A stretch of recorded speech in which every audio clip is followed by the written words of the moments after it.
I don't remember a time during my school years when I wasn't bullied by someone, and that streak ended in college, but by then, all the damage was done.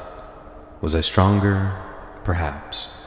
But I would trade all my strength for a chance at just a normal school experience. I lived in a regular place with enough people that not everyone knew each other, but I was unlucky because my main bullies that I thought of were three of the meanest girls in the world, and they followed me all throughout my formative years.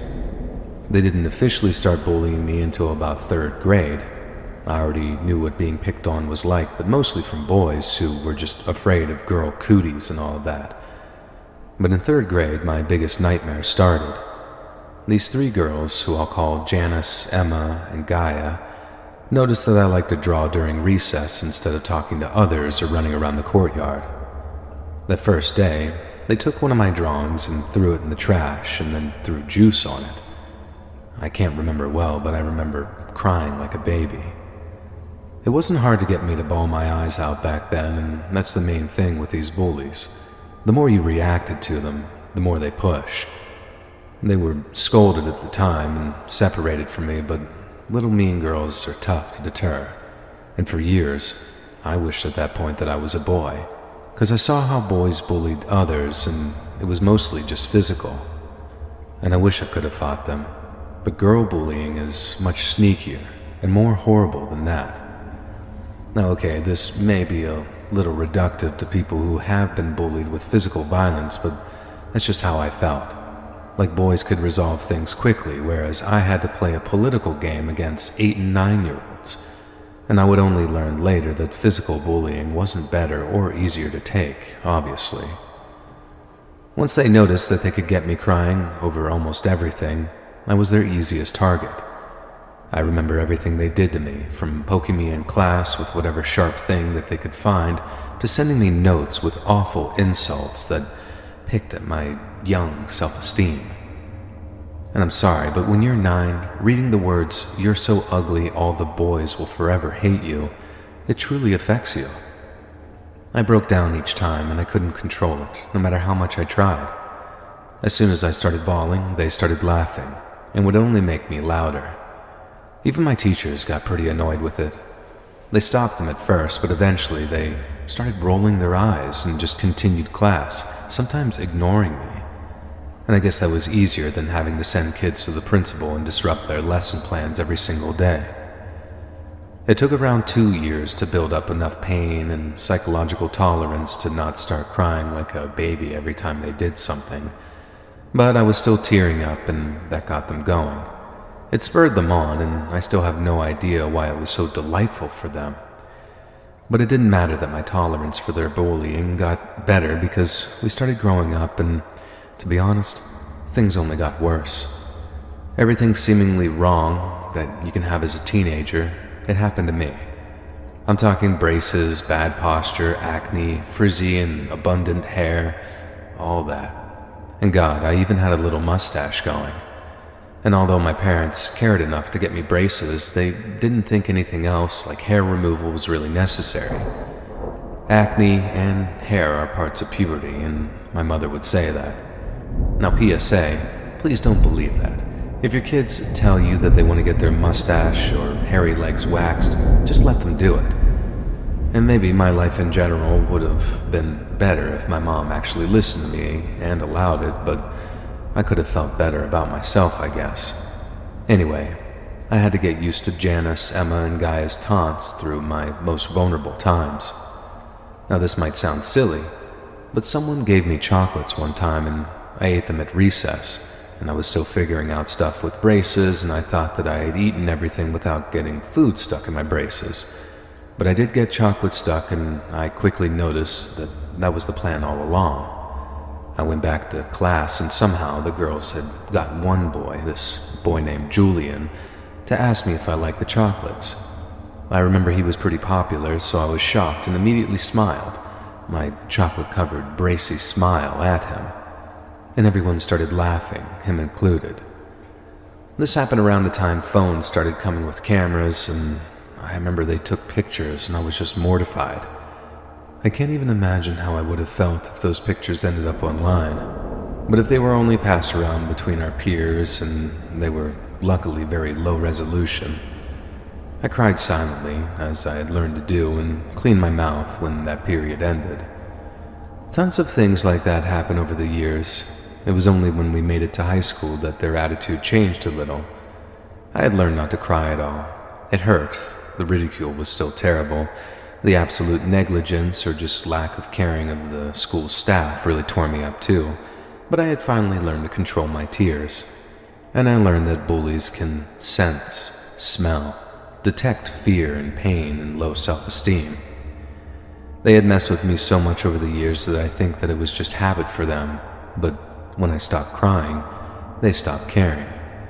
Finally, I would spend days without a single taunt from these girls, or anyone really. And I was already known as the loner, a weirdo girl who was always drawing, but no one was messing with me. High school also presented other things for everyone. Janice, Emma, and Gaia developed their own interests like cheerleading, school government, and Model UN. And yeah, it sucks, but the truth is that not every bully is just a complete idiot. I had art club, and a lot of us were introverts, so I can't say I made a bunch of friends, but I fit in there somehow, and that made me bolder. Whenever they remembered me, like in the halls or in class, I just simply ignored them.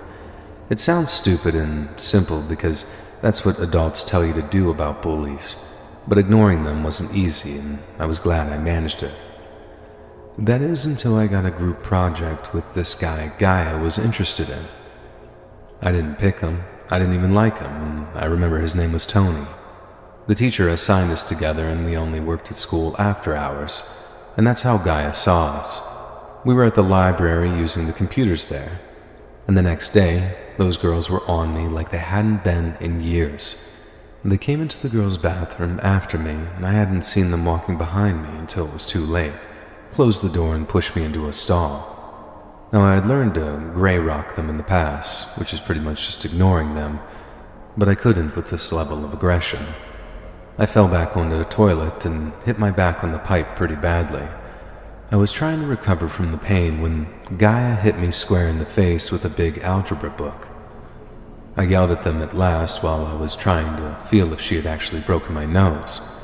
Gaia got closer and grabbed my hair. She asked what I was doing with Tony, and I told her through harsh breaths that we had been assigned a project. After hearing that, Gaia finally let go of me, and right on cue came the worst sound in the world.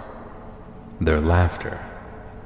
And I hadn't heard that cackle in a while. Almost mechanically, I started crying, not just from the pain of the physical blows, but it was also just automatic.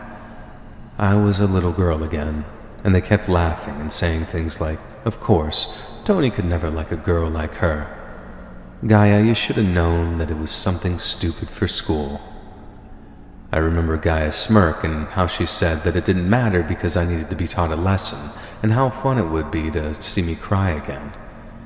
Janice got real close to my face and added, "You thought we forgot about you, huh? Well, we didn't. We just have better things to do.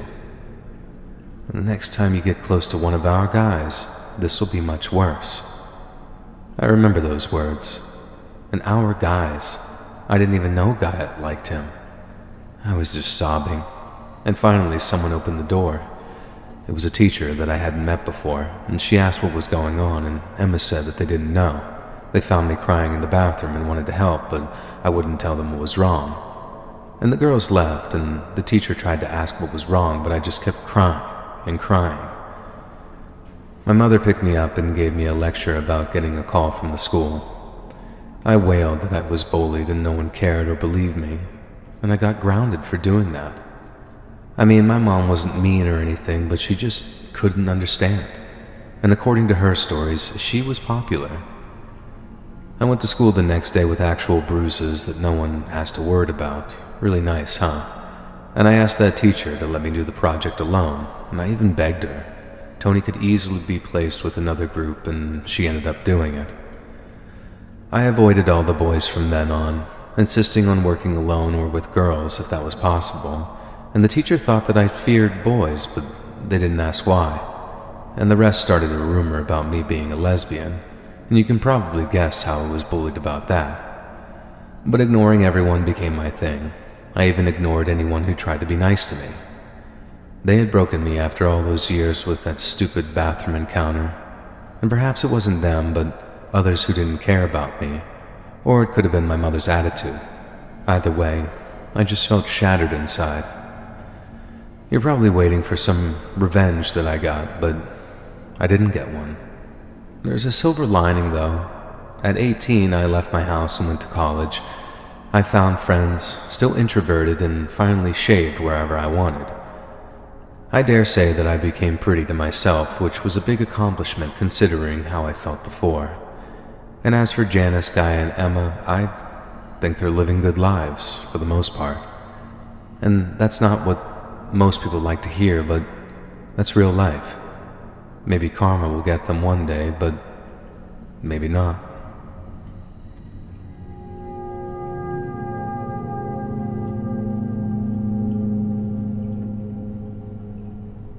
When I was a little kid, I had a best friend. His name was Paul, and for a while, it was awesome. I didn't have the best time at home. My parents were very strict.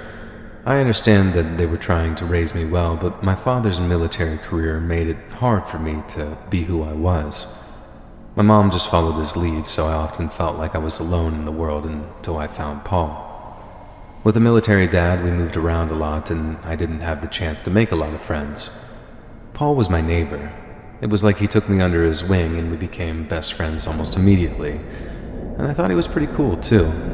He had a lot of freedom at home. His parents let him go out wherever, whenever, even though we were like 14 and freshmen, and he introduced me to a lot of stuff that I probably shouldn't have been watching, but I was growing up and interested. My parents would have killed me if they knew. I felt freer thanks to him, which is why I didn't notice for some time that things weren't so normal with Paul. At school, we sat at the same spot every day and hung out with the same people, Paul's friends. He was sort of a leader to them too. The first time I noticed something off was the day after we had a little project in class where I met this cool guy from the chess club who liked a bunch of music and movies and books that I had no idea about. And I was a very curious kid, so I just kept talking to him. We went together to the cafeteria during our free period and kept talking about his taste in music and more, and I was pretty riveted.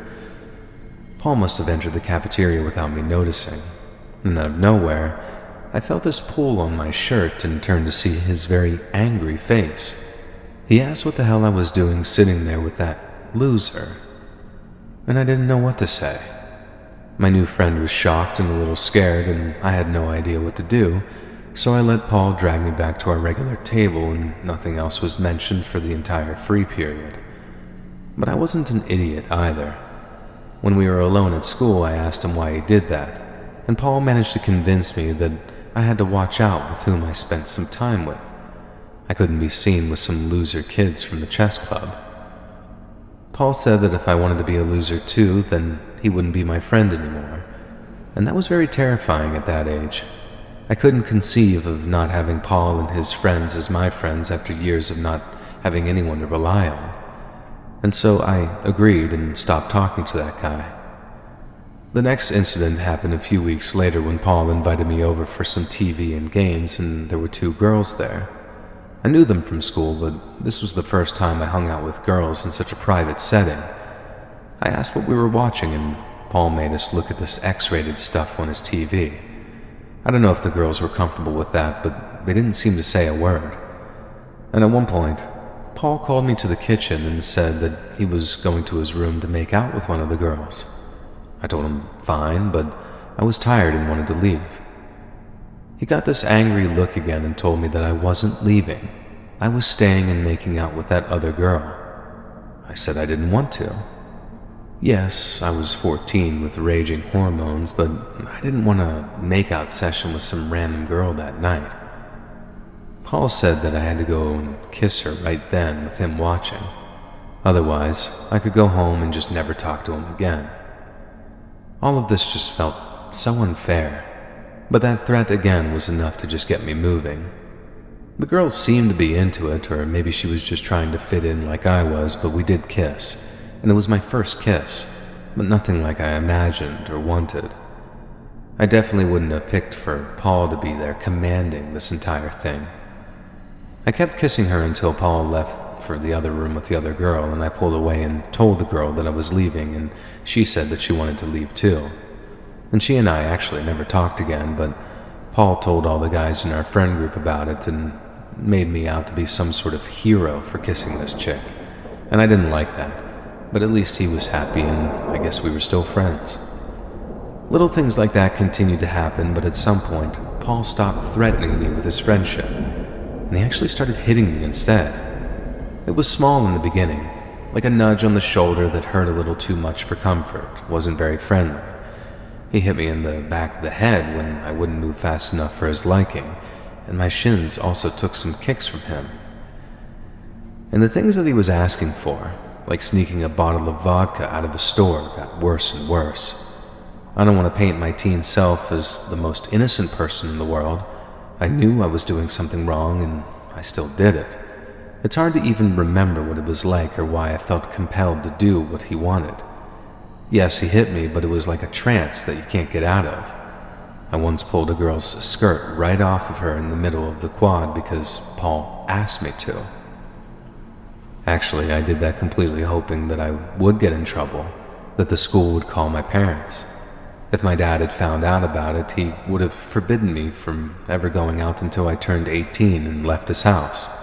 I wanted to get in trouble. I didn't think that there was another way to get away from Paul, but I didn't actually get in trouble. No teacher had seen it, and when I asked about it, Paul told me that he talked to the girl. He said, "You know I got your back, right? As long as you and I are a team, nothing will ever stop us." I smiled, but I just wasn't happy about it.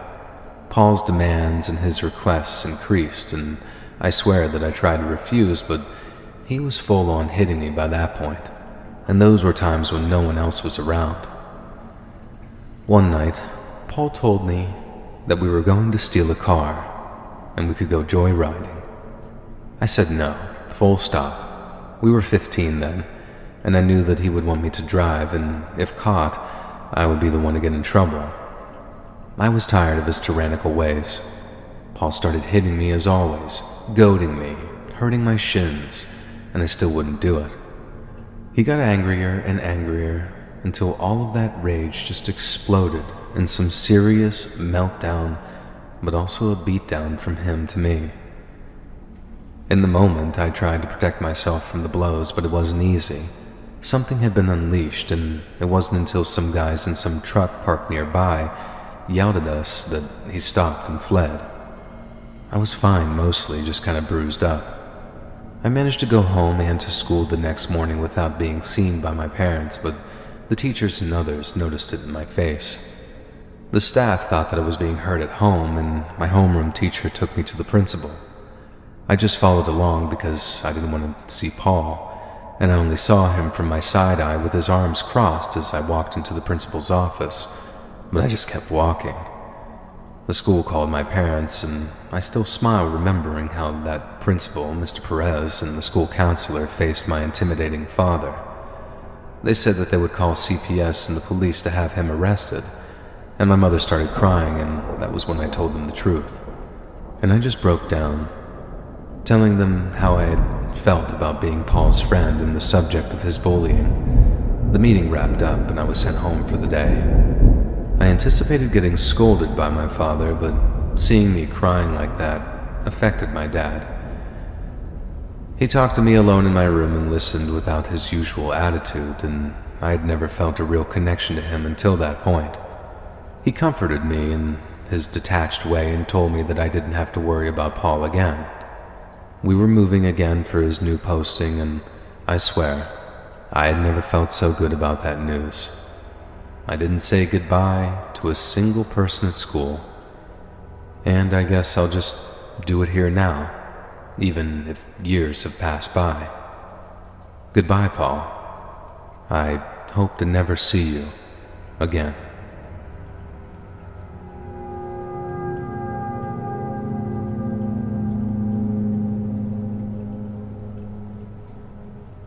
Doing nothing against bullying is almost worse than the act itself. I thought I hadn't done anything to this boy, and I even forgot about him for years. I rationalized it for sure, but it's been killing me, and I want to know how much I should blame myself now. So, bullying is normalized in our society, and when the victim fights back, he's the one who gets in trouble. But this kid, Andy, didn't fight back at all. Imagine the typical scenario from a movie. A scrawny freshman boy gets tormented by the senior jocks. I was a senior then.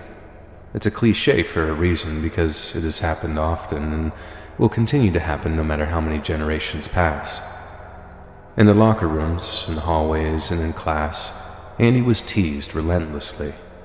He was beaten whenever he couldn't get out of school quicker than the seniors, and no one batted an eye, even when he literally came to school the next day with bruises and black eyes. Actually, we laughed. I think there was only one teacher who tried to do something, but I can't be sure. I think I saw her being lectured by one of the coaches one day, but they could have been talking about something else. The fact is, nothing ever came of it, and everyone continued to let it happen. I think even Andy's parents didn't care because my mom would have raised hell if the same thing happened to me. And looking back, I wouldn't have blamed him for literally snapping and doing something terrible to everyone. He didn't, and the worst of the bullying happened after the final pep rally for the football team in our senior year. I don't know why Andy attended that rally. I mean, it literally was an event to celebrate his biggest tormentors, who I'm ashamed to say that I considered my friends then. I guess that's another clue that Andy's life at home wasn't that great. Maybe he didn't have anything else to do, so he just stayed as long as possible that day, but he shouldn't have. The pep rally came and went. When everyone left, most of the senior class returned to the school for this big secret party. We weren't exactly a small town, but partying anywhere else with booze and other substances wouldn't have been easy. School was our only option at the time. We drank way too much, but I stopped before I could get too drunk. I was also more preoccupied with a girl, but during a break from our kissing and makeout sessions, one of the guys, Carlson, pulled me toward the rest of the team and we started talking about the senior prank. And it had to be epic. The upperclassmen in our school were famous for pulling fun but smart stuff that never got them in trouble. These guys were suggesting things that could get us arrested, and I told them not to be idiots.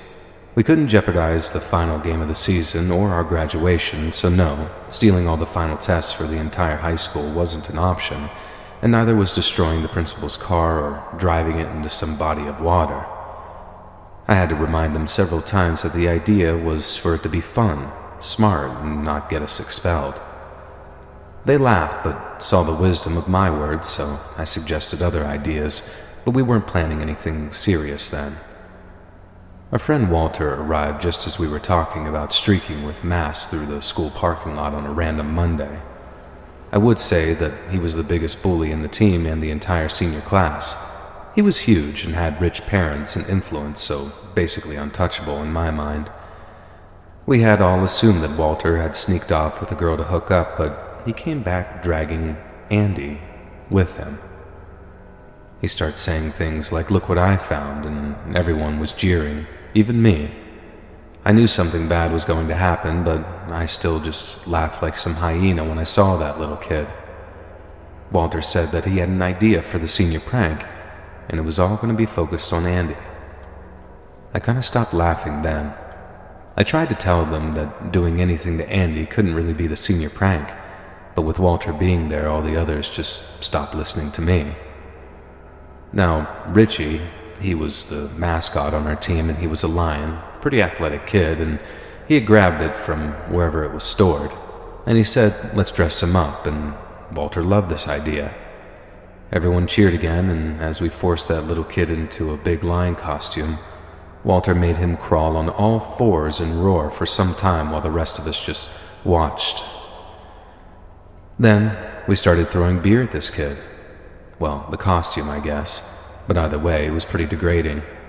Walter kept yelling for him to growl and growl and growl, and we all shouted it too.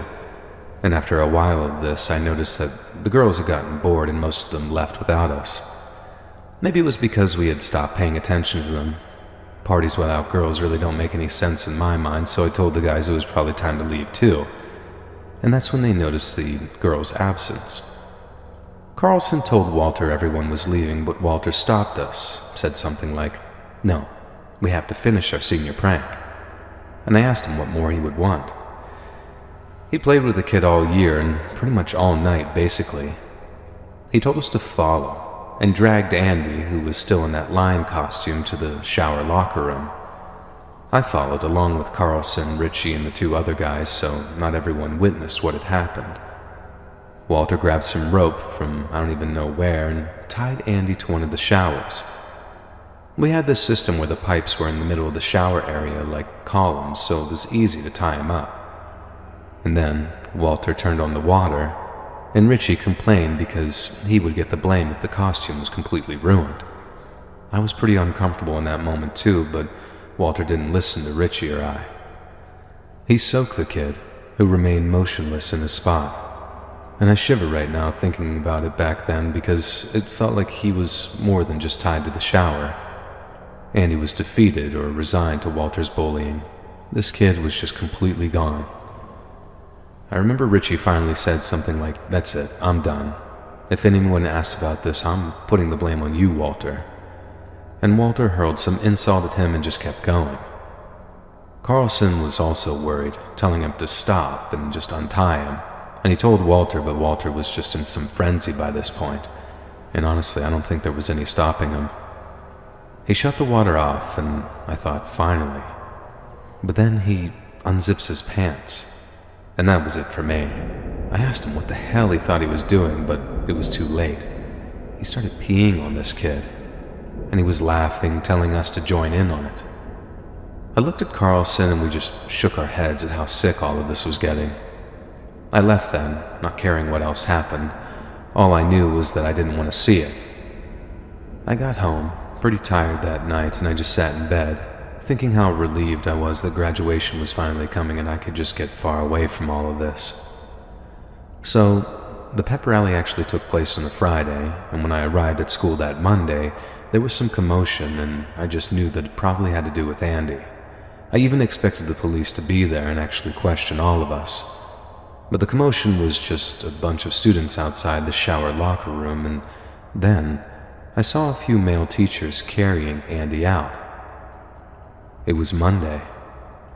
That kid had been tied to the shower since Friday, and no one noticed. They apparently took him to the hospital, and I swear I was trembling, waiting for something big to happen at that point. I saw my whole future just burning to ashes right in front of my face. But nothing happened. The rest of the day just went on normal. Too normal, I thought, and I didn't see that kid again. The guys and I kinda came to an understanding. We would never talk about it, sure, and that made sense, but we also pulled a bit away from Walter. That wasn't an understanding, it was just common sense, I believe, something that had escaped us before. And Walter knew about it. And after our last gym class, he laughed and patted our backs, saying everything was fine, and saying that his dad would make sure that this didn't go any further. Richie asked him what he meant by that, and apparently, Walter's dad had called the school at Walter's request, telling them that they needed to resolve this issue internally without the police. If they didn't, they made some abstract threat that the teachers would get blamed and not us. At that time, I didn't like this mention of us. The rest of us hadn't really done anything, but I realize now that we were to blame too. Still, I was relieved, and I'm not sorry about that. I got dressed quickly, and I didn't go out to any more parties, not even after graduation. I left that town for college and put the idea of Andy and Walter just off my mind. But I graduated and moved back to start a business later. And that's when I heard more about what happened to poor Andy. You see, he spent the entire weekend tied to that shower because his parents were away on some business, but also, as I suspected, they didn't really care about him at all. Andy couldn't change schools, so he continued going after recovering silently from that torment. And the next few years without Walter were apparently okay for him, but I wouldn't have been fine after that night. He apparently saw a therapist and was now on some depression meds. And I was thinking about seeing the kid. Apologizing obviously wasn't enough, but maybe it would help. Except then I saw Richie the other day and he told me that Andy had taken his life a year after he graduated. Richie wasn't sure what happened, but we all knew one thing. Walter never moved away. He worked for his father even without a college degree, and Richie thinks that Walter never actually stopped tormenting the kid, but he just wasn't sure. Now I know none of the guys from back then maintained a friendship with Walter, and does that mean we grew up? Does that mean we all knew that it was wrong? The thing is, I don't think any of them, not even Richie, are living with the guilt. And I don't mean to make this all about me, but there have been times where I just can't sleep. Could I have stopped this prank from going any further? And how much of it truly does fall directly on my shoulders?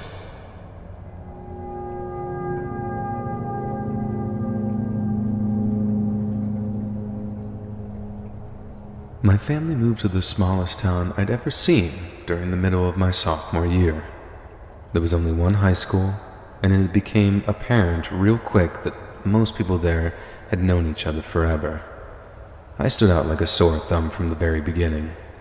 I was deep into my punk phase and only wore black and leather, whereas the others were only in jeans and usually a t-shirt. Think city boy versus country folk. I didn't think that would make them hate me. In previous schools, I wasn't popular by any means, but blatant bullying was not the norm either.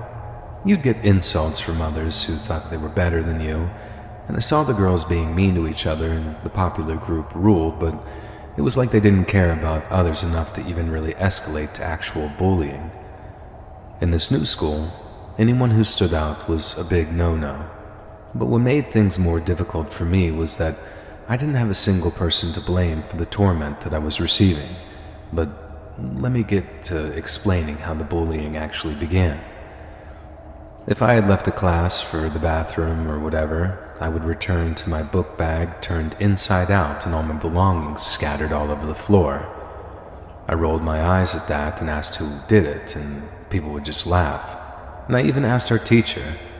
That was Spanish class, so I remember it was Miss Paloma, and she said that she didn't see anything, but it was the middle of the lesson. They couldn't have done it without her seeing it, and that day I arranged my things and acted like nothing was wrong. Now, several days later, someone broke into my locker, added a little stink bomb in there, and destroyed some of the pictures that I had added to the door. I didn't get how no one saw anything, but I guess they could have done it when the hall was empty. I tried to tell our main teacher, Mrs. Frankson, but she told me to ignore it and that nothing else should happen. I told my mom about it, and she thought the two teachers that I had talked to and the fact that they weren't more worried about it seemed very strange, but I wasn't ready for her to come to school and make some scene. Sometime later, someone stole my leather jacket. I shouldn't have left it lying around after what they'd done before, but the weather was weird that day. I got hot and distracted, and suddenly it wasn't on the back of my chair where I left it. Unlike the other stuff, this was a $300 jacket, a Christmas gift from my grandma. I made a big scene and I stopped Miss Paloma's class, demanding to know where it was. The teacher saw how the others were snickering, and yet she didn't do anything. She said she was sorry, but unless I knew who, when, and how it was taken, it was my fault for misplacing my stuff. And I couldn't believe it, and I wasn't going to let it go. I went out and straight to the assistant principal. They told me the principal was busy with something, and I explained everything that happened and how my very expensive jacket had been taken. Once again, I had this weird reaction. Another adult who didn't care or had been trained not to care, and it just all felt seriously wrong. The lady asked me who took it. I said I didn't know. Then she said that I probably lost it myself, and I was speechless. No, I didn't lose it, I told her. I placed it on the back of my desk chair and went up to talk to Miss Paloma about sentence structure. When I returned to my desk, the jacket was gone. The assistant principal repeated the same thing as Miss Paloma. She couldn't do anything if I couldn't tell her who had taken it. And that was it. I was ready to call my mother and get her to come here. You may call me a mama's boy or whatever, but that jacket meant the world to me. And when I went back to class, the jacket was back on my desk chair. And I heard the laughing and saw their smirks. And I was not only being bullied, I felt like I was being gaslit. Miss Paloma was oblivious as I went to my desk, put on my jacket, and sat quietly fuming. I felt their stares and tried not to react, but I couldn't contain my rage fully. But what could I do? I had no one on my side. The teachers were either apathetic or in on it, and I had no clue and no other options. Something similar happened a few days later. I was showering after PE, and when I finished, my clothes were gone. I tried not to panic, wrapped my towel around me, and walked the entire bathroom trying to find them. Others were there, waiting for what I would do, and waiting to laugh as well. But I tried not to act mad or desperate. I tried not to fall into this obvious bait. One of the football guys, this guy named Jackson, talked to me directly, and he asked, "What was wrong? You looking for something?" I ignored him and kept looking. Jackson kept going and asked if I needed to borrow some clothes, and I straightened my back and just said yes, that would help. He sighed dramatically and said that he would, but all his extra clothes were in his other locker. When I knew his game, I asked if he could go get them for me, and Jackson laughed. He said, "No, you can look for them yourself." He gave me his locker number and even the combination, then he said, "Good luck." And the rest of the guys left the bathroom looking at me like they had a secret up their sleeve. They left me alone as a test of what I would do. Would I stay here and keep looking, knowing full well that they had hidden my clothes somewhere that I wouldn't find them? Or would I go in my towel and barefoot to be ridiculed by the school? While I contemplated those options, I also considered what their game was. How should I face them? Did they want fear, compliance, defiance? Would they respond to show of strength? I didn't know, but I decided on that. With my head held high, I stepped out of the bathroom in barely anything, and I was expecting a few people, but it seemed like the entire student body had gathered for this. Granted, it was a small school, but they all witnessed this walk of shame. I didn't look at Jackson as I walked to his locker and tried to open it. It was only then that I grasped that he didn't really give me his combination, and I felt like an idiot. I should have known that he wouldn't have helped me, but I tried the lock again and failed. Suddenly, our principal called my name and asked why I was naked in the middle of the hallway, and I tried to tell him what was going on, but he wouldn't listen. He said that he had no idea how I behaved in the big city, but this was a good school, and I needed to start behaving. And I just lost my temper. I yelled that his great students had stolen my clothes, and I invited him to the bathroom with me to find them. You can probably guess what happened next. My clothes were sat right on the bench where I had left them before, and I remember I even started crying openly then. It was just pure frustration. I had been humiliated so massively, and the principal gave me detention instead of trying to see my side of things. I couldn't report any bullying, not just because of the awful teachers, but also because I had not seen anyone doing it again. This cooperative bullying effort made it impossible for me to accuse anyone, so I couldn't tell my parents. What would I say? I used to think that people who didn't snitch on their bullies were idiots. Snitching was better than taking the abuse, but in this case, I literally couldn't snitch. The only thing I could do was just take it and wait. I became a lot more vigilant after. I locked everything and kept an eye on all of my things in school. For days, nothing happened, and I got this idea. If I could catch someone in the act, I could report them. So I pretended to get sloppy again. One time I left my locker slightly open and went into the boys' bathroom right across from it. I acted completely normal, but hid behind the door and waited. No one came and class was starting, so I went out. Still acting normal, locked everything and continued my day. I thought that maybe they didn't want to repeat their taunts on me. They could have wanted something new to up their game, so at the risk of my own health, I tried something else. I got the same food I always did for lunch and sat at one of the tables outside where everyone ate their lunch. This school didn't have a cafeteria per se. You could get food, but it wasn't a whole building like you see on TV. Now anyways, I pretended to get a call and stood and walked away from my table for a second, and I talked on my phone for a while. My back was to the food, but I was fully aware of any movements nearby. I even saw my chance and stood closer to the building's windows to give me a better view. It wasn't perfect because of the several plants that surrounded it, but I could see much better than just my periphery. And at last, I saw Jackson and 4 others, people I'll call Marcus, Jerry, Zeke, and Max, get close to my table, and I waited for a second. I didn't believe my plan to catch them would work, but finally I had faces and names that I could report for bullying. I was still pretending to talk on the phone while considering my options. And that's when I saw them trying to put something in my food. And for once, luck was on my side because Miss Paloma was walking by. I rushed back, stopped her in her tracks, and pointed at the guys. "They're putting something in my food, Miss Paloma," I remember screaming. The guys seemed too stunned to react, and the teacher saw the bottle in their hands. She went to them and told them to hand whatever they had over.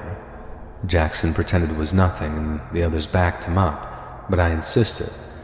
I even spoke like a total goody-two-shoes, detailing exactly what happened, and they were forced to give Miss Paloma the bottle, and I saw what it was. It was this very strong laxative. Not very original, but it was what I was hoping for. Concrete proof.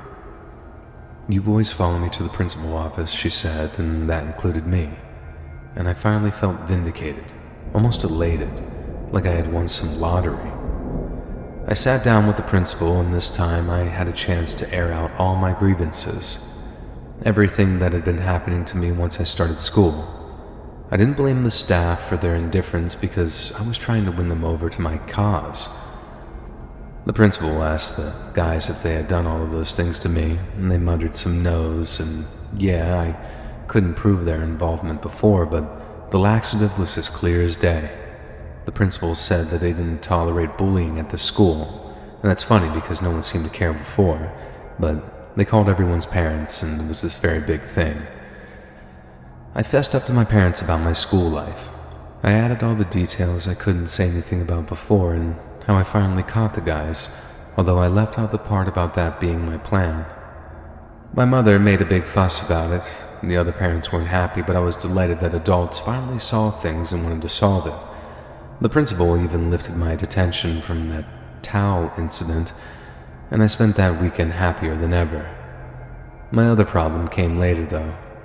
I had already been designated as an outcast, so it's not like I lost anything, but at least people talked to me. I had interaction. When I returned to school the next day, no one would even look at me. The teachers were fine. They were always somewhat detached anyway. But everyone else didn't deal with me. I didn't exist to them. At PE, people avoided me. They didn't throw balls or laugh or accuse me of being a snitch, and I just became invisible to them. And after school, I stayed a little back to talk to another teacher about some homework, and when I walked through the hallway, I saw the 5 guys. I almost tripped, not knowing if they were going to do something, but I kept walking, and they just let me. I sneaked a look back, and they went into the classroom used for detention without a word or a glance in my direction. I was confused. I spent an entire month waiting for something to happen, but nothing ever did. I waited some more and tried to speak to others, but I was met with silence. The rest of my sophomore year was a silent nightmare. It was almost worse than being taunted or teased. I didn't exist to these people, and I couldn't understand that attitude. And faced with the idea of having to live like that for 2 more years, I talked to my parents. And they found a private school an hour away from our town and told me that they would pay for it if I could handle the commute. And I did so gladly. It was the best choice for me. I didn't make many friends there, and it was an entirely different atmosphere. I wasn't popular, but I wasn't a pariah either. But to this day, I still get a little scared of the silent treatment, even from people I don't particularly care about.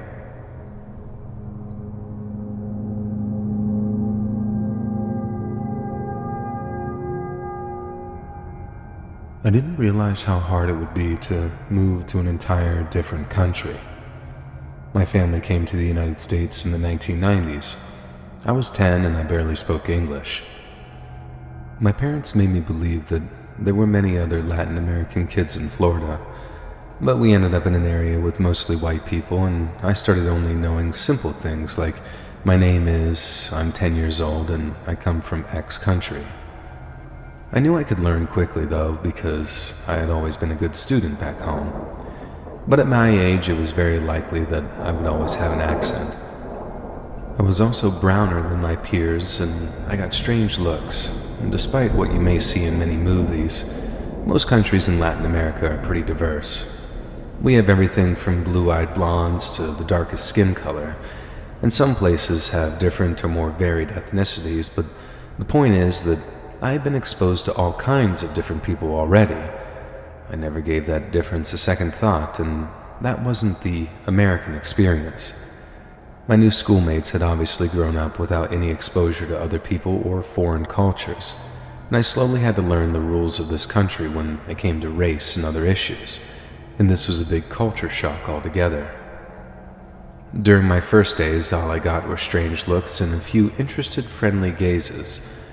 Most of the teachers were nice and tried to help me, although I couldn't understand them much in the beginning. Some girls tried to talk to me, and we laughed while making hand gestures. They taught me a lot, and those girls became my best friends for the rest of my school life. But as I spoke more English with my accent, I realized that not everyone wanted to be my friend. As I grew up and noticed more about the world, I theorized that those kids were most likely influenced at home about me. I know now that I was thoroughly correct. Every kid seemed merely curious on my first days. Looking back and remembering how that curiosity changed to hatred is pretty difficult. Children aren't born with that prejudice. It's imparted, and some adults have no idea how horribly they're damaging their kids' minds. As I got braver with my language skills, I spoke more in class. But one time I had heard mocking for the first time ever. Someone repeated exactly what I had said to the teacher, but with a bit of a lilt and fake accent, and others laughed. The teacher reprimanded them, but they did it sporadically, and I started hearing it at recess. My mom told me that I shouldn't listen to them, that they were just jealous because I could already speak 2 languages, and they only knew 1. And her words made me feel better, and the next time it happened, I used that logic as a sort of retort. I told the girl who did it that she was envious, but she had something to say too. Who wants to speak Spanish? Ew, that's for poor people. And her friends laughed, and I started to tear up. The teacher sent her to the principal's office, but that didn't deter her. She mocked me whenever she could and kept getting in trouble. Her mother came to school once, and I was told that she ranted about the foreign kid who was getting her daughter in trouble. She was even changed to another class to be far away from me, and her friends still tried to mock me whenever they could, but they couldn't do it inside our classroom after a while.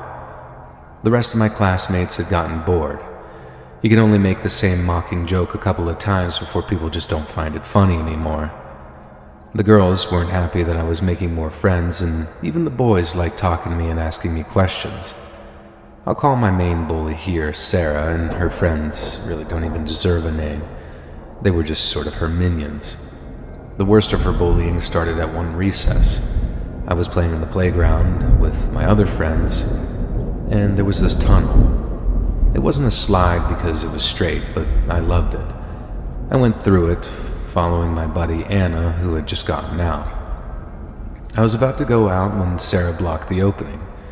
She asked me where I was going and included a word that I hadn't heard before, and I learned later it was actually a slur. While I didn't know the word, I knew that it wasn't well intended. I went back and saw her minions at the other end, and out of nowhere, they were starting to throw rocks at me inside that tunnel. I covered myself as best I could as I cried out for help while I heard them shout, "Go back to your country," repeatedly. It felt like I was trapped, getting that hate for hours, but it was less than a minute before several teachers pulled them off and got me out of that tunnel. I had a few scratches, but I was mostly rattled emotionally. They called my mom, who couldn't fight for me much with her broken English, but she made a lot of noise. Sarah's mother came and acted up again, but the teachers told her off. And Anna and some others told everyone what Sarah and her minions were saying about me. No one was happy, and it was a huge mess. And it may sound trivial, but that incident, coupled with all the mocking before, shook me to my core. I was old enough to know that things weren't like that in other places. I cried to my mother that night that I wanted to go home, to our country. And I had good friends, but I was honestly scared of having to live like that for the rest of my life. We couldn't go back home. My parents had sacrificed so much to move here and to give us a better life. My mom explained that to me when I stopped crying. I understood and decided to be stronger, and still, some of my sparkle had left at that point. I went to school and stayed as far away from Sarah and her friends as I could. I never used that tunnel again, and I practiced like hell to make my accent completely disappear. You can still tell that English isn't my native language, but it's not that obvious. When I didn't stand out as much as before, Sarah left me alone for the most part. She grew up to be one of the most awful people you could really meet. High school had more diverse students, and she hated them all. She looked down on anyone who was a little bit different, and not just race-wise, but another aspect, and she used some really terrible names to describe them. And she hated me still, but that's because I grew up to be conventionally pretty good-looking and decently popular with boys and girls and teachers alike. I had a big group of good friends, though, and a solid backbone. I thought I was over that tunnel by high school. However, I later realized that she had done something to me that really stayed with me for a long time. For many years, I separated myself from my culture. I ate only what other kids ate, and I tried to avoid speaking Spanish outside my family. I told any new person I met that I was born here, and I did a lot to hide who I truly was. And I believe that that was Sarah's doing. She introduced me to hatred and made me fear my background, the core of my being, and my connection to my family. But when I noticed what she'd done, I changed. And as soon as I could save up enough money, I took my parents to visit our home country, reuniting with other family members and learning what I had missed about myself. I brought clothes, souvenirs, pictures, and more into my house, and I celebrate who I am just as I celebrate being an American citizen. Neither Sarah nor anyone like her will ever take that away from me again.